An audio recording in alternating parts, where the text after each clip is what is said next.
ইউটিউবে আপনি কি কোনো নতুন ভিডিও কিংবা পাকোড়ার একদম ইউনিক একটি রেসিপি খুঁজছেন, তাহলে আজকের ভিডিও শুধুমাত্র আপনার জন্য। আমি আজকে আপনাদেরকে মুচমুচে ফুলকপির ফুল পাকোড়া রেসিপি তৈরি করে দেখাবো, যেটা আপনি পুরো ইউটিউবেও খুঁজে পাবেন না।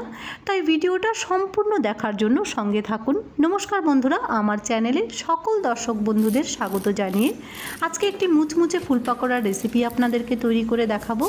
ভিডিওর স্টার্টিংয়েই আমি আপনাদেরকে দেখিয়েছি যে পাকোড়াটা কতটা মুচমুচে হয়েছে, তাই প্লিজ ভিডিওটা স্কিপ না করে সম্পূর্ণ দেখার জন্য সঙ্গে থাকুন। প্রথমে একটা বোলের মধ্যে ফুলকপি ডাঁটার উপরে যে ফুলের অংশটা থাকে সেটা আমি কেটে নিয়েছি।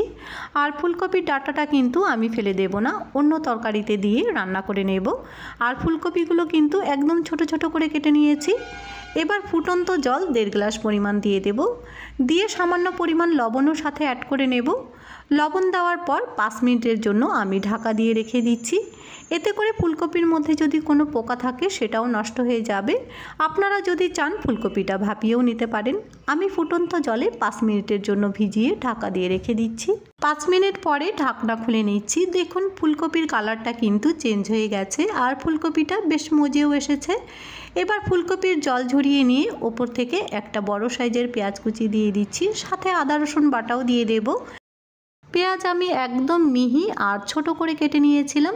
সাথে ফ্লেভারের জন্য ছোট বাটির হাফ বাটি পরিমাণ গোলমরিচের গুঁড়ো দিয়ে দিচ্ছি।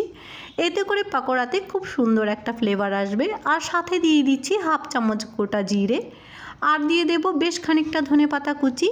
আমি এখানে যেই মশলাগুলো ব্যবহার করছি সেই মশলাগুলোই কিন্তু ব্যবহার করবেন। ঝালের জন্য দিয়ে দিচ্ছি চিলি ফ্লেক্স, তবে চাইলে এখানে আপনারা কাঁচা লঙ্কা কুচিও দিতে পারেন। পকোড়ার স্বাদ মতো লবণ এখন আমি একবারেই দিয়ে নেব। পকোড়াগুলো মুচমুচে বানানোর জন্য শুকনো আতপ চালের গুঁড়ো দিয়ে দেব। 3-4 চামচ শুকনো আতপ চালের গুঁড়ো আমি এখানে দিয়ে নিচ্ছি। আর সাথে দিয়ে দেব কর্নফ্লাওয়ার। কর্নফ্লাওয়ার দেওয়ার কারণে একটা ফুলকপির সাথে আরেকটা ফুলকপি বেশ আঠো হয়ে লেগে থাকবে। কর্নফ্লাওয়ারের জায়গায় কিন্তু অন্য কিছু ব্যবহার করবেন না, কারণ ফুলকপি এমনিতেই ঝরঝরে হয়। একটার গায়ের সাথে আরেকটা আঠো হয়ে লেগে থাকার জন্য কর্নফ্লাওয়ারই ব্যবহার করতে হবে। আমি প্রথমে কর্নফ্লাওয়ার দিয়ে নিয়েছি, লাগলে আমি পরে আরও দেব। সাথে একটু জল ছিটিয়ে নিতে হবে যাতে কর্নফ্লাওয়ারটা বেশ আঠো আঠো হয়ে যায়। হালকা একটু জল ছিটিয়ে নিয়ে থেতো করে রাখা মটরশুঁটি দিয়ে দেব। হাফ বাটি পরিমাণ মটরশুঁটি আমি মিক্সিং জারের মধ্যে দিয়ে মিক্সিং জারটা হালকাভাবে চালিয়ে নিয়েছিলাম। আর মটরশুঁটিগুলো হাফ গুঁড়ো হয়ে গেছে, কিংবা দেখে মনে হচ্ছে যেন থেতো করে নিয়েছি।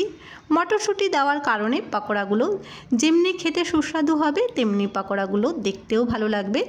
আরও একটু কর্নফ্লাওয়ার আমি এখানে দিয়ে নিচ্ছি। প্রথমে 3 থেকে 4 চামচ দিয়েছিলাম, পরে আমি আরও 2-3 চামচ দিয়ে নেব। আপনারা প্রয়োজন বুঝে কর্নফ্লাওয়ার দিয়ে নেবেন। আর ফুলকপির সাথে সব উপকরণগুলো ভালো করে মাখিয়ে নিয়েছি। এবার একটা ছিদ্রযুক্ত হাতা নিয়েছি, হাতার মধ্যে একটু তেল ব্রাশ করে নেব। তারপরে একটা ছোট চা চামচ দিয়ে হাতার ওপরে সুন্দরভাবে ফুলের সাইজে সেট করে নিচ্ছি। ঠিক এইভাবে ভিডিওতে দেখে আপনারা বুঝতেই পারছেন। কাজটা একটু সাবধানে আর যত্ন করে করবেন। হাতার মধ্যে ফুলের সাইজে সুন্দরভাবে সেট করে নিয়েছি। এবার একটা ফ্রাই প্যানের মধ্যে কিছুটা পরিমাণ সাদা তেল কিংবা সয়াবিন তেল গরম হতে দিয়েছি। আর গরম তেলে ঠিক এইভাবে একটা একটা করে পাকোড়া আমি দিয়ে দেব। প্রথমে আমি 3টে পাকোড়া দিয়ে দিচ্ছি, আর যেটা বেঁচে যাবে সেটা আমি পরে ভেজে নেব। প্রথমে 3টে পাকোড়া দেওয়ার পর 3 থেকে 4 বার উল্টে পাল্টে পকোড়াগুলো কিন্তু হাতে একটু সময় নিয়ে লো টু মিডিয়াম আঁচে বেশ মুচমুচে আর বেশ লাল করে ভেজে নিতে হবে। ফুলকপির পকোড়া আপনারা অনেকেই অনেকভাবে খেয়েছেন, তবে ফুলকপির এই পকোড়াটা দেখতে যেমনি সব পকোড়ার থেকে আলাদা হবে, তেমনি খেতেও কিন্তু সব ফুলকপির পকোড়া থেকে এই পকোড়াটা একদমই অন্যরকম। কোনো প্রিয়জনকে খুশি করতে কিংবা সন্ধেবেলা চায়ের আড্ডাতে বাড়িতে যদি ফুলকপি থাকে তাহলে এভাবে অবশ্যই বানিয়ে দেখুন। আর মশলা আমি যেগুলো ব্যবহার করেছি সেই মশলাই কিন্তু ব্যবহার করবেন, এক্সট্রা কোনো মশলা দেওয়ারই প্রয়োজন নেই। আর ফুলকপির পকোড়াগুলো বাড়িতে তৈরি করে দেখুন। আশা করব আজকের ভিডিওটি আপনাদের কাছে খুবই ভালো লাগবে।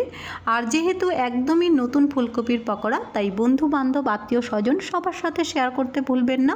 পাশাপাশি ভিডিওতে একটা লাইক আর চ্যানেলটিকে সাবস্ক্রাইব করারও অনুরোধ রইল। আবার একটি নতুন ভিডিও নিয়ে আপনাদের সামনে হাজির হয়ে যাব। ততক্ষণের জন্য এখানেই বিদায় নিচ্ছি।